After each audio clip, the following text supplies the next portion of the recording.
అందరికీ నమస్కారం.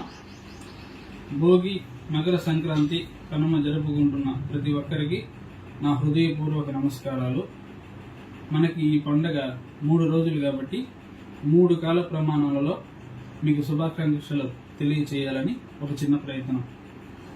తక్క తిమ్మే తక్క చెడ్డో, తక్క తిమ్మే తక్క చెడ్డో, దిర్రికిట్ట తక్కిత దిర్రికిట్ట తక్కిత దిర్రికిట్ట తక్కిమ్మి మిత్రులకు శ్రేయోభిలాషులకు భోగి, మకర సంక్రాంతి, కనుమ శుభాకాంక్షలు. తగం జరిగిట తగిత తగం జరిగిట తగిత తగం జరిగిట తగి మిత్రులకు శ్రేయోభిలాషులకు భోగి, మకర సంక్రాంతి, కనుమ శుభాకాంక్షలు. తగం తగం జరిగిట తగద తగం తగం జరిగిట తగద తగం తగం జరిగిట తగి మిత్రులకు శ్రేయోభిలాషులకు భోగి, మకర సంక్రాంతి, కనుమ శుభాకాంక్షలు. బాయ్.